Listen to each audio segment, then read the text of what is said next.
India, before the British, was a land of immense diversity and complexity. It was a patchwork of kingdoms, each with its own unique culture, language and traditions. From the Himalayas in the north to the rainforests in the south, India was a land of contrasts. The Mughal Empire, with its grand architecture and art, dominated much of the subcontinent. In the south, powerful Hindu kingdoms like the Vijayanagara Empire flourished. Trade thrived, with merchants renowned for spices, textiles and precious stones. Cities like Surat, Calicut and Masulipatam bustled with merchants from Arabia, China and Europe. The social structure was hierarchical, based on the caste system. Education was highly valued, with numerous centres of learning across the country. The arrival of the British East India Company in the 18th century would dramatically alter the course of Indian history. The British East India Company, initially chartered in 1600 to trade with the East Indies, arrived in India in the early 17th century. Driven by the desire to trade in spices such as incense, herbs and opium, the company established trading posts in key coastal cities. They initially came as traders, seeking to benefit from the lucrative spice trade and the exquisite textiles produced in India. As the Mughal Empire weakened in the 18th century, the East India Company saw an opportunity to expand its influence. They exploited the political fragmentation and rivalries between local rulers, skillfully playing them off against each other. Through a combination of diplomacy, intrigue and military force, the company gradually gained control of vast territories. The Battle of Plassey in 1757 marked a turning point in the company's rise to power. Robert Clive, a young clerk turned military commander, led a decisive victory against the Nawab of Bengal, Siraj-ud-Dowlah. This victory gave the company control of Bengal, a region with immense resources and revenue potential. This marked the beginning of British colonial rule in India, a period that would last for nearly 2 centuries. The doctrine of lapse, a controversial policy introduced in 1848, became a key instrument in the East India Company's territorial expansion. This doctrine stipulated that if a ruler of a princely state died without a male heir, his kingdom would be annexed by the company, effectively lapsing its sovereignty. The company argued that this policy was necessary to prevent misrule and ensure the welfare of the people in these states. However, in reality, it was a thinly veiled excuse to annex more territory and consolidate British control over the subcontinent.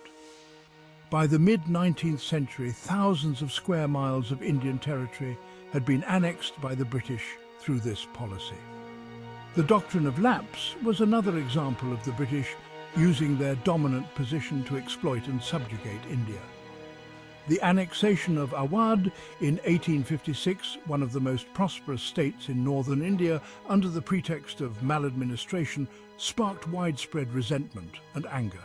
This annexation, along with others like those of Jhansi and Satara, fueled a growing sense of injustice and resistance against the East India Company.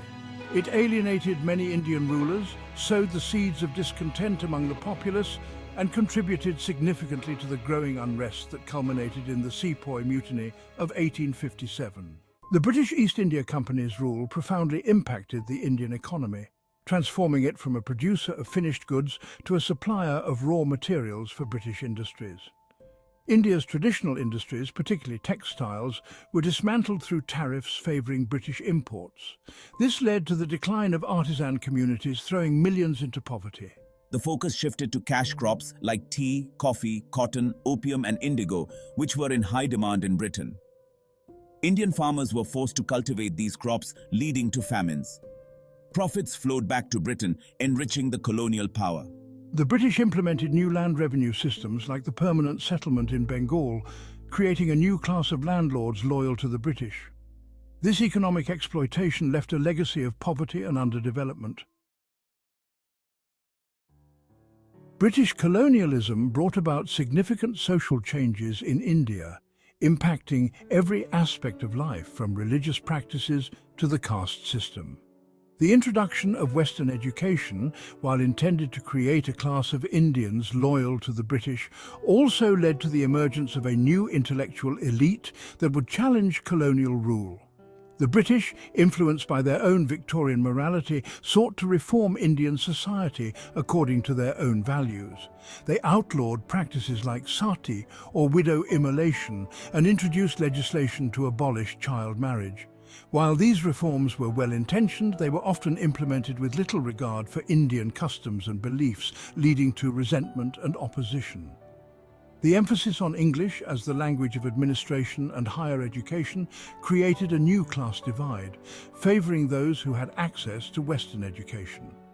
The British also, at times, exploited caste and religious differences to maintain control, further dividing Indian society.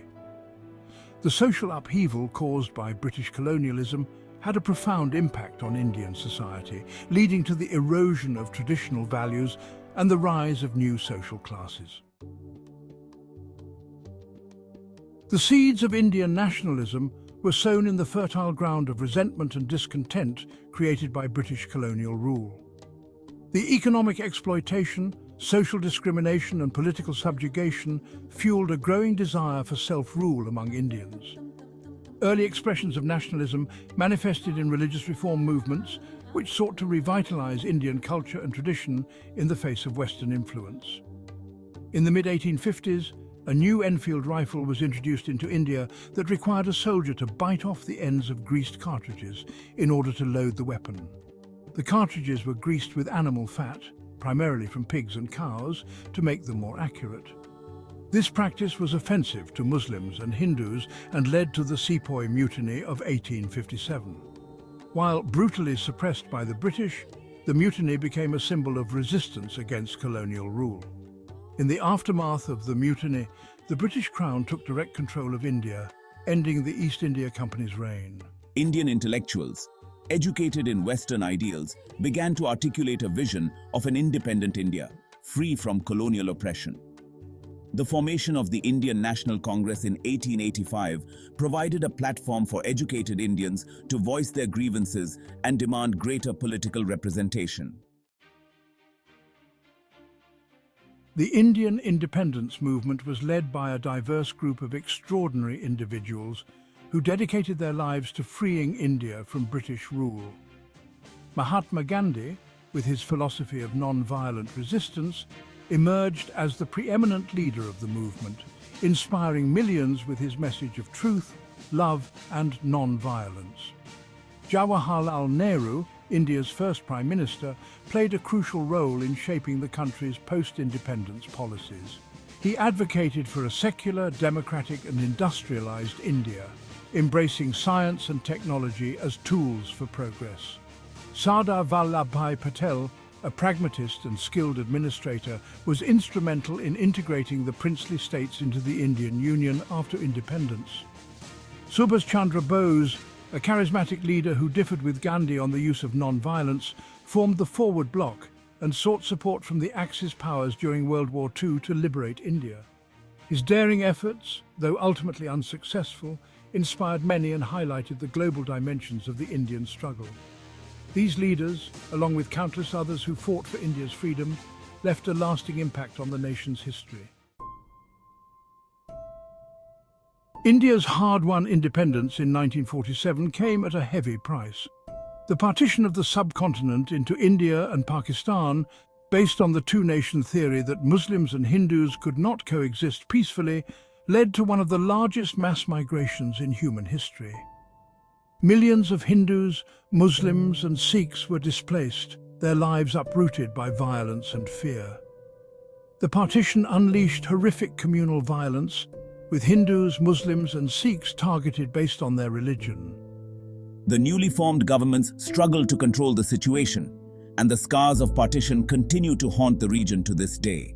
The partition had a profound impact on the demographics, politics and psyche of the subcontinent. The two new nations inherited a legacy of suspicion and hostility, leading to decades of conflict and mistrust. Despite the challenges, both India and Pakistan embarked on the path of nation-building, facing their own unique set of challenges. The legacy of British colonialism continues to shape India and Pakistan in multifaceted ways. The political systems, legal frameworks, and administrative structures of both countries bear the imprint of British rule. The English language introduced by the British remains a unifying force, facilitating communication and commerce. The partition's scars run deep, casting a long shadow over the relationship between India and Pakistan. The two countries have fought several wars, and tensions remain high over the disputed territory of Kashmir. Economically, both India and Pakistan have made significant strides since independence. India, with its booming IT sector and growing middle class, is emerging as a global economic power. Pakistan, while facing economic challenges, has shown resilience and potential for growth. Despite the challenges, both countries have made significant progress in various fields. India's pre-colonial past is a testament to its rich and diverse heritage. The arrival of the British East India Company marked a turning point, leading to centuries of colonial rule that profoundly impacted the subcontinent. The economic exploitation, social upheaval, and political subjugation fueled the rise of Indian nationalism, culminating in independence, but marred by the tragedy of partition. The legacies of colonialism and partition continue to shape India and Pakistan today. Understanding the past is crucial for forging a future of mutual respect and understanding between India, Pakistan, and the global community. Thank you for watching. Please show some love by liking and sharing this video.